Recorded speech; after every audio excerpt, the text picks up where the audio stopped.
14 na taon na rin ang nakakalipas na gumraduate ako mula sa aking kolehiyo.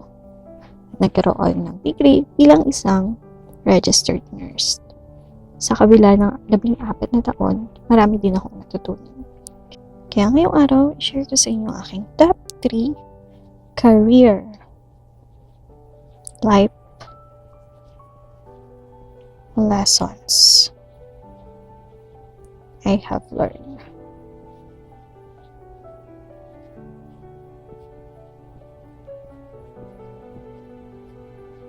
So far, sa loob ng 14 na taon. Kayo ba? Marami na rin ba kayong natutunan? Unang-una kong natutunan, number 1 ko, negative things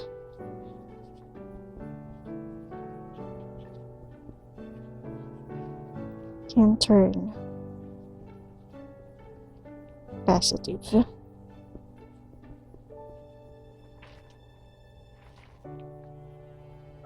Fresh graduate ako noon. Kaya napakahirap humanap ng trabaho bilang isang nurse. Walang sweldo, volunteer work, or mababa ang sweldo. Dahil nga ang aim ko ay makapagtrabaho sa isang ospital. But eventually, nagkaroon ako ng unplanned pregnancy, got separated, at naging mahirap ang buhay. As in, mahirap. Walang pera. Tapos, syempre, may anak ako. Through that hardship, nagkaroon ako ng mga reflection kung saan na dahil mahirap ang kumita ng pera bilang isang nurse. Kaya naman, nagkaroon ako ng career change. Kasi, pag nurse ka, gusto ko lang magtrabaho bedside. Yan lang yung alam kong gawin. Trabaho sa ospital. Pero yun nga, walang sweldo. At, walang pambiling gatas yung anak ko.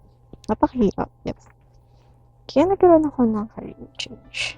Kung saan, iniwan ko ang bedside at pumunta ako sa aesthetic. Oh, I got it wrong. So, pumunta ako sa aesthetic. Kung saan, people may judge you kasi bilang isang RN, sasabihin, bakit nagtatrabaho ka? Kung saan, sa mga pampaganda, isa kang RN. But they don't really know what happened. RN nga ako, pero wala akong sinsweldo. Wala akong pera sa wallet. Sapat lamang para pumasahe sa jeep para makauwi from duty. Walang pangkain. Kaya naman, lumipat ako bilang aesthetic nurse. Katapos nun, enjoy ko naman. Naging passionate ako about beauty, aesthetic, cosmetic surgery. At maganda siya. Pagkatapos nun, dahil nagkaroon ako ng experience bilang aesthetic nurse, nagkaroon ako ng opportunity na mag-OFW. Yes, kahit walang bedside experience, nag-OFW ako. Pero yun ay bilang isang aesthetic nurse din. Yes, may opportunity abroad sa Saudi Arabia para sa aesthetic nurse. Marami ding opportunity para sa dental nurses. Pero those hardship na nangyari sa akin made me reflect. Karoon ako ng reflection sa buhay ko na maraming option sa life kung saan nadoble yung aking income. True that negative things happen, it's a blessing. Kasi, syempre, nagkaroon ako ng anak. Pagkatapos nun, na-improve ko ang aking sarili. Which make me naging mature, mag-isip sa life. Maging mature ako mag-handle ng aking finances. Na-improve ko ang aking sarili. Rather than mag-isip ng mga negative and toxic things. Na-improve ko na maging masaya for whatever I have. Pinatawad ko ang aking sarili. At, ayun, sinubukang maging masaya at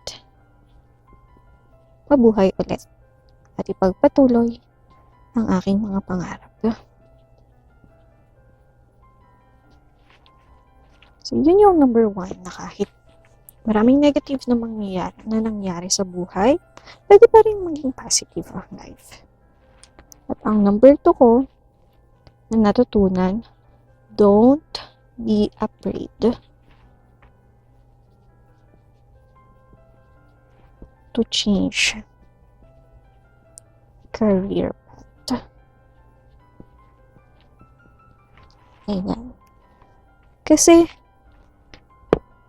nakafocus lang tayo sa isang direction. Kagaya ko, bilang isang nurse, akala ko bedside lang yung career path. Pagkatapos ko mag-bedside experience, syempre, mag-a-abroad at magiging OFW. Pero hindi mo alam na marami pang iba't ibang career path. Na yung career na yun, pwede pa lang magkaroon ka ng self-discovery sa iyong sarili. Na yung career na yun, masasabi mo na you can do a lot of things pala. Hindi lang nakafocus doon sa isang path na akala natin ay magiging successful tayo. Kagaya ko, nahirapan ngang makapasok sa isang bedside work. Kaya naman, napunta ako sa aesthetic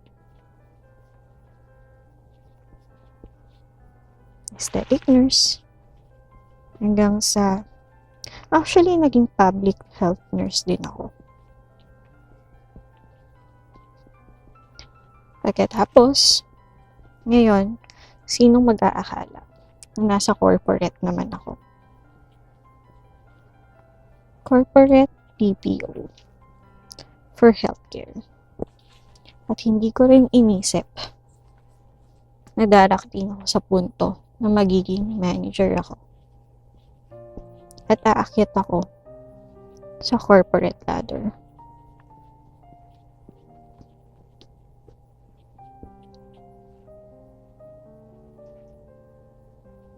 Never in my life thought na gagawin ko to. Lagi ko lang iniisip. Doon ako, hindi na ako takot mag-change ng career path. Lagi ko lang iniisip, yung career path na ba yun, yung career path ba niya ay magbibigay sa akin ng income. Kung saan, nasa-sustain ang needs at wants ng family ko. That's why, hindi nakakatakot mag-change ng career path. Mahalaga doon, may-enjoy mo siya. Mahalaga doon, nagagamit mo pa rin ang knowledge at skills na natutunan mo or ang knowledge or expertise na meron ka. Number 3, siguro ito yung naging susi ko para maka-survive sa lahat. Never stop learning. Hindi lang makasurvive at makarating kung nasan ako ngayon. Kasi meron akong mindset of a learner. I rather see things instead of hirap lang siya, dagdag trabaho, nakakapagod. Iniisip ko siya as additional knowledge na matututunan ko at magagamit ko siyang skills in the future para kung sakaling lilipat ako ng trabaho, yun ang aking pangbenta sa aking sarili or marketable skills. Kaya ganyan yung approach ko lagi. Kapag may bagong gagawin na hindi ko pa naman na-experience, instead na mag-isip ako ng negative, I will accept the challenge, thinking na kung ano yung matututunan ko doon, yun ay magiging additional knowledge na kung saan magagamit ko din siya in the future. Kumbaga, iniisip ko lagi, every day is a learning experience.